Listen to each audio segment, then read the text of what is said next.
बुलेटिनच्या सुरुवातीला एक मोठी बातमी पाहूयात। कुर्ल्यात एका घरावर क्रेन कोसळली आहे। एमएमआरडीएचं काम सुरू असताना ही दुर्घटना झाली आहे आणि या दुर्घटनेत 8 ते 10 जण जखमी झालेत। जेसीबी मशीन उचलताना ही क्रेन कोसळलेली आहे। कुर्ला आणि ट्रॉम्बे परिसराच्या दरम्यान एमएमआरडीए कडून एका बांधकामाचं काम सुरू होतं आणि या कामादरम्यान क्रेनच्या मदतीने जेसीबी मशीन हलवली जात होती। दरम्यान अचानक क्रेननं जेसीबीचं वजन सांभाळलं न गेल्यानं ती थेट एका घरावर आणि जवळच असलेल्या रेल्वे ट्रॅकवर कोसळली। घटना घडताच स्थानिक नागरिकांच्या सतर्कतेमुळे काही प्रमाणात परिसर खाली करण्यात आला होता, त्यामुळे मोठा अनर्थ टळलाय। पण यामध्ये 8 ते 10 जण जखमी झालेले आहेत। मोठी बातमी पाहतोय आपण। कुर्ल्यात ही दुर्घटना झाली आहे।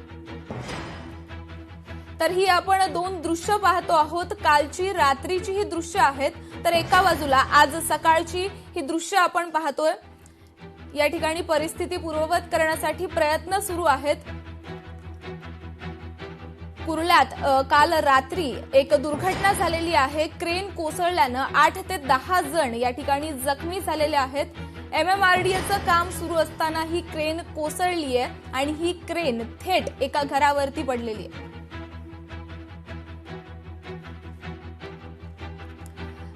तर याच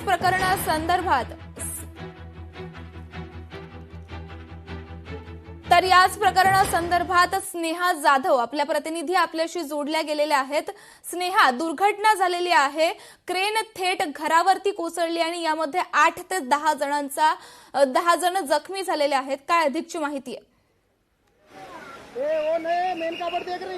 अगदीच आपण पाहतोय कुर्ल्यामधल्या कुरेशी नगर इथे जी घटना घडलेली आहे। एका घरावरती क्रेन कोसळल्याची घटना घडलेली आहे। याच ठिकाणी एमएमआरडीएचं काम सुरू होतं आणि त्याच वेळी ही जी घटना जी आहे ती घडलेली आहे। यामध्ये आपण पाहतोय 8 ते 10 जण जखमी झाल्याची सध्या माहिती मिळत आहे। कुर्ला आणि ट्रॉम्बे परिसराच्या दरम्यान एमएमआरडीए कडून एका बांधकामाचं या ठिकाणी काम सुरू होतं आणि याच कामादरम्यान क्रेनच्या मदतीने जेसीबी मशीन हलवली जात होती।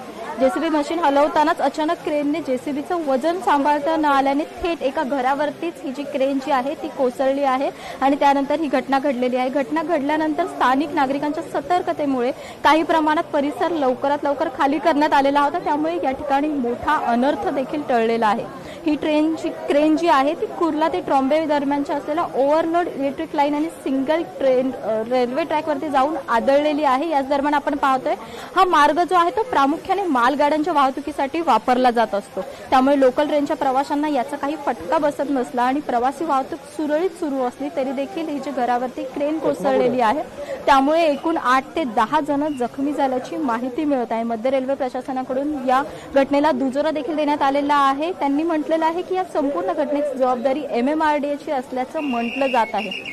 एकंदरीतच या घटनेमध्ये जे 8 ते 10 जण जखमी झालेले आहेत ते किरकोळ जखमी झालेलं असल्याचं रेल्वे प्रशासनाकडून देखील सांगण्यात येत आहे। तसंच जर आपण पाहिलं तर जेव्हा घटना घडलेली होती त्या ठिकाणी पोलीस असेल, आपत्कालीन पथक असेल, या ठिकाणी तात्काळ पोहोचलेलं होतं। याच संदर्भात आता अधिकचा तपास जो आहे तो पोलिसांकडून करण्यात येत आहे। ज्याप्रमाणे घटना घडलेली होती, नेमकं काय घडलेलं होतं त्याच घटनेची माहिती पोलिसांकडून घेतली जाते।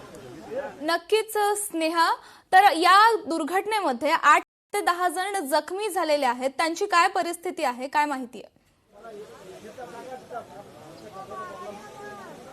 जे 8 ते 10 जण जखमी झालेले आहेत ते किरकोळ जखमी असल्याचं म्हटलं जात आहे, कारण या एका घरावरती ही जी क्रेन जी आहे ती कोसळलेली आहे। याच घटनेमध्ये 8 ते 10 जण आतापर्यंत जी माहिती आहे, कारण रात्री जेव्हा घडलेली होती घटना तेव्हा 2 ते 3 जण जखमी झाल्याची माहिती समोर येत होती, परंतु आता जी माहिती मिळते त्या अनुषंगाने 8 ते 10 जण जखमी आहेत आणि त्या जखमींची जी स्थिती आहे ती सध्या नॉर्मल परिस्थितीत आहे।